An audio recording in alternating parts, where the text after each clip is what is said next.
సినిమాల్లో హీరోలు కొంతమందే, కానీ నిజమైన స్వేచ్ఛని ఎటువంటి ఆటంకాలు లేకుండా ఆస్వాదించే ప్రతి ఒక్కడు హీరోనే. Feel the real freedom soon. Cinema మహా నేను మిస్టర్ బీన్ మాట సూటిగా ఉంటుంది, మ్యాటర్ క్లియర్ గా ఉంటుంది. వీరు టాకీస్ రాజా మ్యాటర్ లోకి వెళదాం. నటసింహ నందమూరి బాలకృష్ణ 100వ చిత్రం గౌతమిపుత్ర శాతకర్ణి సంక్రాంతి పండక్కి విడుదలయ్యే సన్నాహాల్లో ఉంది. ఈ సినిమా మీద పరిశ్రమలోనూ తెలుగు ప్రజల్లోనూ భారీ అంచనాలే ఉన్నాయి. బాలయ్య 100వ చిత్రం అని నందమూరి అభిమానులు కూడా ఈ సినిమా మీద విపరీతమైన ప్రేమాభిమానాలు కనబరుస్తున్నారు. ఇన్ని అంచనాలు ఏర్పరచుకున్న ఈ సినిమా ఎలా ఉండొచ్చు అనే దాని మీద ఇప్పటి వరకు సరైన స్పష్టత లేదు. సినిమా మొదలైనప్పుడు కశ్మీర్ లో బాలయ్య, క్రిష్ చారిత్రక నేపథ్యంలో ఈ సినిమా రూపొందుతుంది. గౌతమిపుత్ర శాతకర్ణి అనే తెలుగు చక్రవర్తి వీరత్వాన్ని, సూరత్వాన్ని మీకు చూపిస్తాం అని చెప్పారు. ఓహో అనేది అనుకున్నారు అందరూ, కానీ చాలా మందికి ఈ సినిమా ఎలా ఉంటుంది అనే దాని మీద క్లారిటీ లేదు. కొంతమంది రాజుల సినిమా కాబట్టి యుద్ధాలు గట్రా ఉంటాయని సంబరపడ్డారు. మరి కొంతమంది క్రిష్ కొత్తగా తీస్తాడు, డిఫరెంట్ గా చూపిస్తాడు బాలయ్యని అనుకున్నారు. తెలుగు చరిత్రతో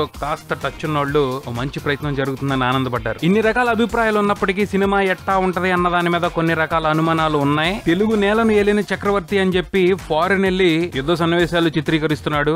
మధ్యప్రదేశ్ లో పెద్ద షెడ్యూల్ వేసుకుని సినిమా షూటింగ్ పెట్టాడు. అసలు ఏం చేస్తున్నాడు ఈ క్రిష్ అనుకున్న వాళ్ళు కొంతమంది అయితే, వాస్తవంగా జరిగిన చారిత్రక నేపథ్యం ఉన్న కథని హ్యాండిల్ చేయడం అంత ఈజీ కాదు. క్రిష్ ఎంతవరకు సక్సెస్ అవుతాడు అని కొంతమంది అనుమానపడ్డ మాట నిజం. ఇలాంటి అనుమానాలన్నింటికీ కూడా విజయదశమి సందర్భంగా ప్రేక్షకుల ముందుకొచ్చిన గౌతమిపుత్ర శాతకర్ణి టీజర్ చాలా వరకు సమాధానం చెప్తూ చూచాయిగా అందరిలోనూ స్పష్టతను తీసుకొచ్చిందని అనిపించింది. సినిమాకి సంబంధించి ఈ టీజర్ ని చూసే ముందు ఎటువంటి మూడ్ లో ఉన్నా అటెన్షన్ లోకి వచ్చేసి సినిమా గురించి ఆలోచిస్తాం దాదాపు 10 నిమిషాల పాటు. అంత బాగుంది టీజర్. ఫ్యాంటాస్టిక్ గా కట్ చేసి మన ముందుకు పట్టుకొచ్చారు క్రిష్. ఈ టీజర్ చూసిన తర్వాత 2 విషయాలు చాలా బాగా ఆకట్టుకున్నాయి. ఒకటి విజువల్స్, 2 బ్యాక్గ్రౌండ్ స్కోర్. బాలయ్య గురించి ప్రత్యేకంగా చెప్పుకోవాల్సిన అవసరం లేదు, ఆయన ఎప్పుడు అల్టిమేటే. మంచి పాత్ర దొరకాలి, దాని అంతు చూస్తారు. టీజర్ లో ఆయన అపియరెన్సే వైబ్రేషన్ క్రియేట్ చేస్తా ఉంది. గౌతమిపుత్ర శాతకర్ణి పాత్రలో ఆయన లీనమవటం కాదు, జీవించేశారు అనిపిస్తుంది. ముఖ్యంగా ఆయన ఓ ప్రత్యేకమైన ఎక్స్ప్రెషన్ తోను, బాడీ లాంగ్వేజ్ తోను కనిపిస్తున్నారు. ఐ థింక్ గౌతమిపుత్ర శాతకర్ణి రూపంలో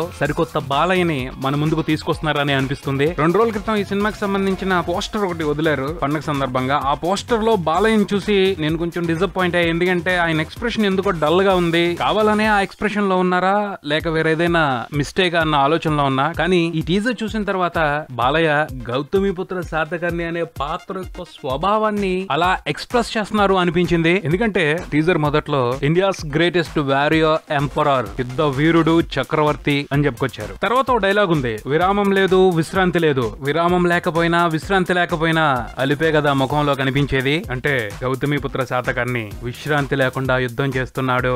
అదే ఎక్స్ప్రెషన్ బాలయ్య ముఖంలో కనిపిస్తుంది. అర్థం చేసుకోవచ్చు బాలయ్య ఈ పాత్రలో ఎంత డీప్ గా ఇన్వాల్వ్ అయ్యారో. టీజర్ లోనే నిజాయితీ కనిపిస్తుంది. నటుడిగా బాలయ్య నిజాయితీ, మేకర్ గా క్రిష్ నిజాయితీ, అండ్ మిగతా టెక్నీషియన్స్ నిజాయితీ. తప్పకుండా ఈ సినిమా ఓ మంచి తెలుగు సినిమాగా నిలవబోతుంది అన్న నమ్మకమే కలుగుతుంది. క్రిష్ మన చరిత్రని, మన భావితరాలు కూడా తెలుసుకునేలాగా ఓ చారిత్రాత్మక ప్రయత్నం చేస్తున్నారు. ఈ ప్రయత్నం 100% విజయవంతం కావాలి అని మనస్ఫూర్తిగా కోరుకుందాం. మరబుల్లంతా మళ్ళీ కలుద్దాం. Subscribe and keep watching Maruthi Talkies. For మీ mister B and Talkies Raja. Thank you.